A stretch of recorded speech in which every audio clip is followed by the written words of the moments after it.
Je claquai la porte de mon appartement avec une violence qui fit trembler les murs, les larmes coulant déjà sur mes joues comme un torrent inarrêtable. Comment as-tu pu me faire ça, Faustine? Murmurai-je pour moi-même, le cœur broyé par cette trahison que je venais de découvrir en ligne. Et pourtant, au fond de moi, une voix insistante me chuchotait que tout n'était pas ce qu'il semblait. Que derrière ces mots cruels se cachait peut-être quelque chose de plus profond, de plus terrifiant, l'amour. Mon nom est Amira. Et je vis à Paris depuis toujours. Dans ce quartier animé du Marais où les rues pavées portent encore l'écho des histoires d'amour interdites.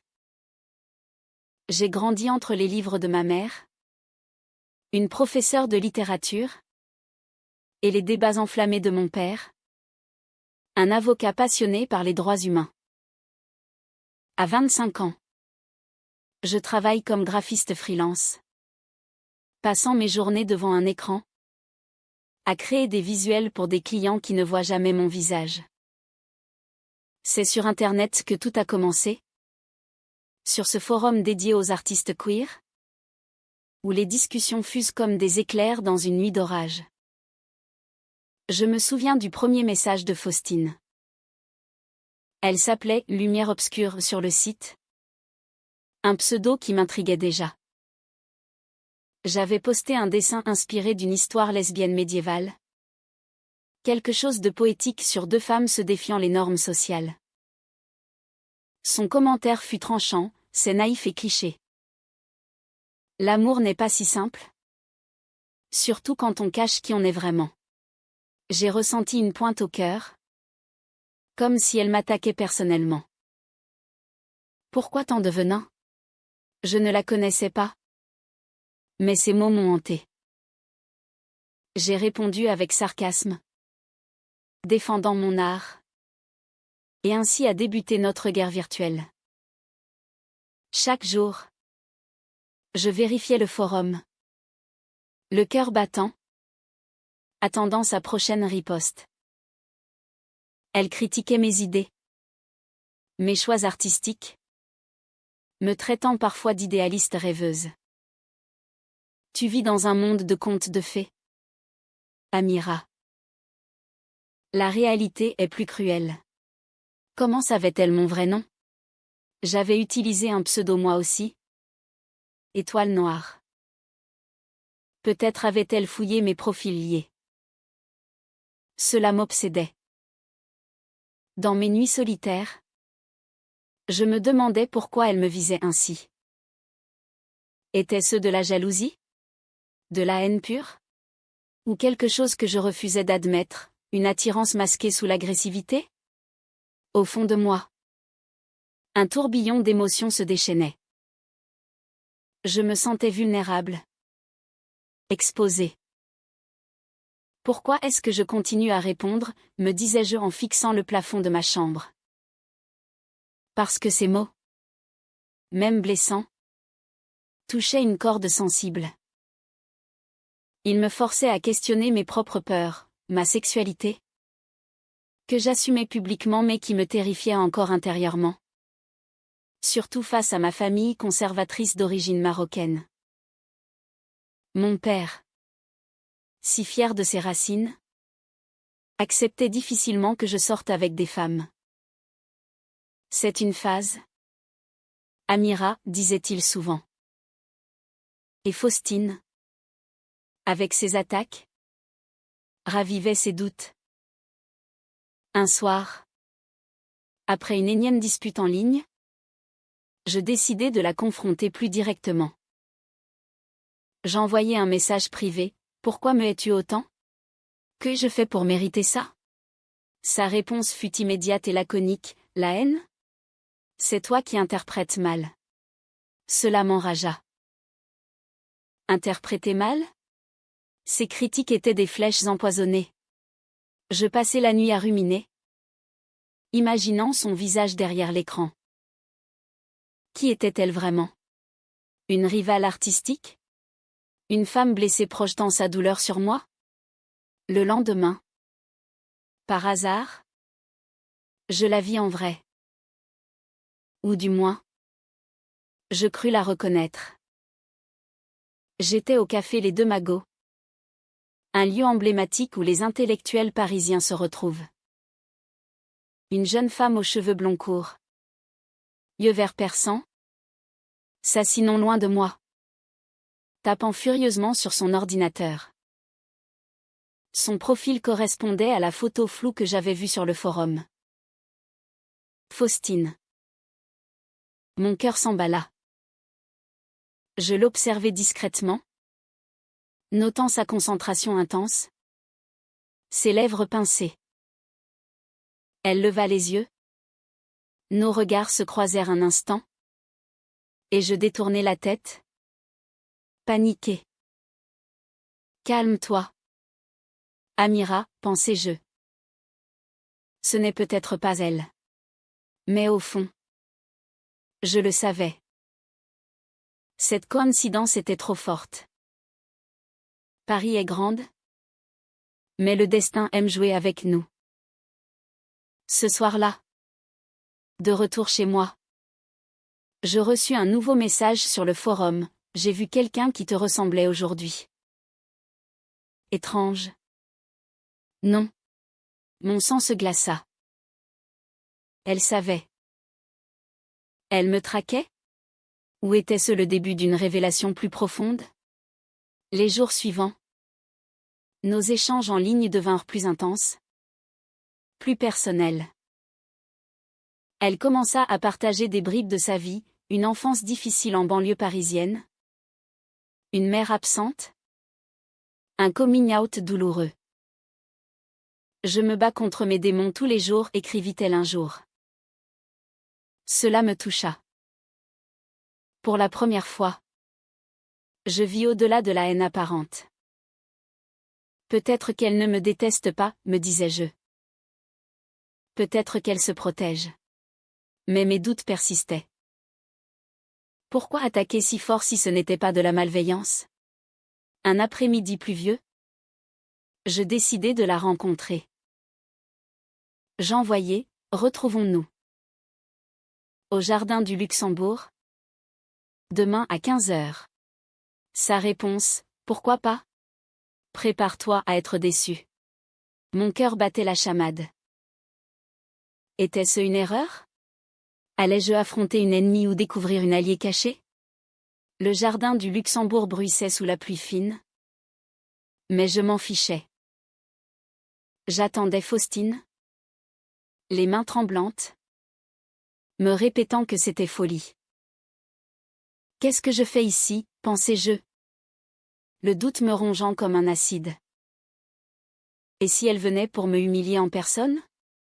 Pourtant, une curiosité morbide me retenait, mêlée à une attirance inexplicable que je refusais d'admettre. Elle apparut, ponctuelle, son manteau trempé soulignant sa silhouette élancée. De près, elle était plus belle que je l'imaginais, très fin. Un sourire timide qui contrastait avec ses messages acerbes. Amira, dit-elle simplement. Sa voix douce me surprenant. Nous nous assîmes sur un banc. Et le silence s'installa, pesant comme un secret inavoué. Pourquoi m'attaques-tu en ligne? Demandai-je enfin. La voix brisée par l'émotion. Elle baissa les yeux, triturant ses doigts. Ce n'est pas de la haine, murmura-t-elle. C'est compliqué. Compliqué? Cela m'exaspéra. Explique-toi. Tes mots me blessent. Faustine. Chaque critique est une lame. Elle releva la tête. Ses yeux verts remplis de larmes. Je sais. Mais c'est ma façon de t'approcher. Je suis terrifiée par ce que je ressens. Terrifiée? Mon monde vacilla. Qu'est-ce que tu ressens? Insistai-je. Le cœur en suspens. Elle hésita. Puis avoua, de l'attirance. Depuis ton premier poste. Je suis tombée amoureuse de tes idées, de ta sensibilité. Mais je ne sais pas comment l'exprimer sans me protéger. Amoureuse? Le mot résonna en moi comme un coup de tonnerre. Je pensais qu'elle me détestait. Et voilà qu'elle confessait l'opposé. C'est absurde, balbutiai-je. Tu m'as fait souffrir pour ça? Nos discussions devinrent plus intimes après cela. Nous nous revîmes souvent. Dans des cafés discrets ou le long de la Seine. Faustine m'ouvrit son cœur, sa famille bourgeoise. Qui la pressait de se marier avec un homme convenable? Ignorant son orientation. Il me voit comme une déception, confia-t-elle un soir. La voix tremblante. Je la pris dans mes bras. Sentant pour la première fois une connexion profonde. Je te comprends, murmurai-je. Mes propres luttes avec mes parents ressurgissaient, amplifiant notre lien. Pourtant, des doutes persistaient.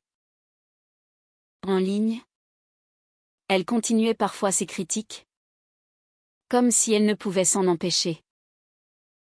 Pourquoi fais-tu ça? Lui demandai-je un jour. C'est un masque, répondit-elle. J'ai peur que tu me rejettes si je montre ma vulnérabilité. Cela me touchait, mais aussi m'énervait. Et si c'était moi qui te rejetais pour tes mensonges, pensais-je intérieurement. Un conflit intérieur me déchirant. Un soir, alors que nous marchions dans les rues de Montmartre, elle m'embrassa.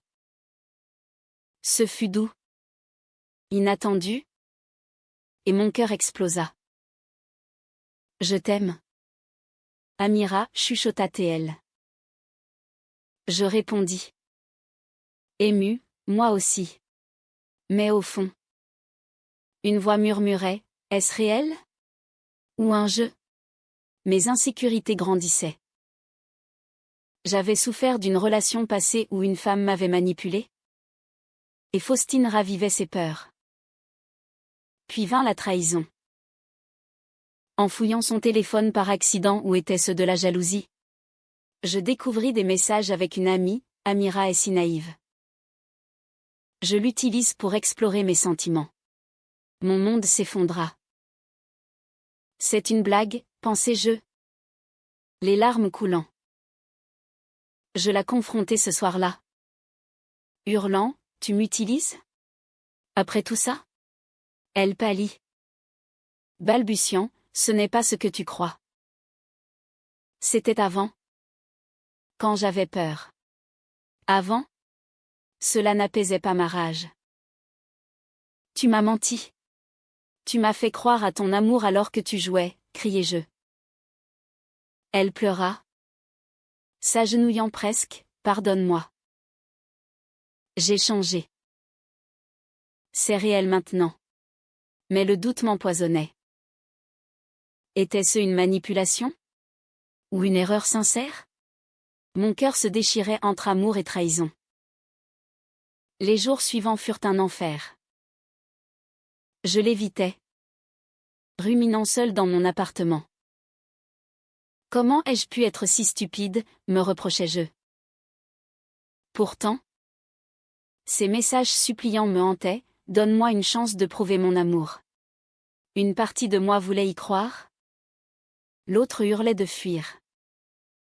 Finalement, je cédai à une rencontre. Au Louvre. Devant la Vénus de Milo. Elle me jura fidélité. Je t'aime plus que tout, dit-elle. Je l'embrassai. Mais le doute persistait. Comme une ombre. Les semaines qui suivirent furent un tourbillon d'émotions contradictoires. Faustine et moi tentions de reconstruire. Mais chaque regard, chaque mot portait l'empreinte de la trahison. Comment te faire confiance, me demandai-je en silence. Observant son sourire forcé lors de nos dîners. Elle multipliait les gestes, fleurs. Lettres poétiques. Promesses murmurées sous les étoiles de Paris. Pourtant, Au fond de moi, une tempête rageait. Est-ce de l'amour ou de la pitié, pensais-je? Les nuits où l'insomnie me tenait éveillée. Un secret plus sombre émergea. Faustine m'avoua un jour. Les yeux baissés, j'ai une sœur jumelle. Émilie. C'est elle qui postait parfois les messages cruels. Une jumelle? Cela semblait sorti d'un roman dramatique. Pourquoi ne pas l'avoir dit plus tôt, explosai-je. Elle pleura, j'avais honte. Émilie est jalouse. Elle veut me protéger en m'éloignant des relations compliquées. Protéger? Cela sonnait comme une excuse. Et tu l'as laissé faire, accusai-je. Oui. Parce que j'avais peur de mes sentiments pour toi. Cette révélation amplifia mes tourments intérieurs. Était-ce vrai? Ou une nouvelle manipulation? Je rencontrai Émilie. Une version plus froide de Faustine? Aux yeux identiques mais au cœur glacé. Laisse ma sœur tranquille, me lança-t-elle lors d'une confrontation tendue dans un café. Elle mérite mieux qu'une artiste instable comme toi. Instable? Ces mots ravivèrent mes insécurités familiales. Mon père m'avait dit la même chose autrefois. Pourquoi tout est si compliqué, me lamentais-je seule. Marchant le long des Champs-Élysées. L'amour avec Faustine était un labyrinthe de mensonges et de vérités entremêlées. Nos disputes devinrent plus fréquentes, chargées d'émotions brutes. Tu me caches encore des choses, hurlai-je. Et toi? Tu ne me fais pas confiance, répliquait-elle. Chaque mot était une plaie ouverte. Puis vint le haut trahau inattendu. Lors d'une soirée chez des amis communs, Émilie apparut, semant le chaos. Elle révéla publiquement des détails intimes sur ma vie. Volée de mes posts en ligne. Amira est une hypocrite? Elle critique les normes mais cache sa relation à sa famille, cria-t-elle. L'humiliation me submergea. Faustine la défendit faiblement. Murmurant, arrête. S'il te plaît. Faiblement. Cela me brisa. Tu la protèges encore, sanglotai-je. Fuyant la fête. Seule dans la nuit parisienne? Je pleurais comme jamais. Tout est fini, pensai-je. Le cœur en miettes.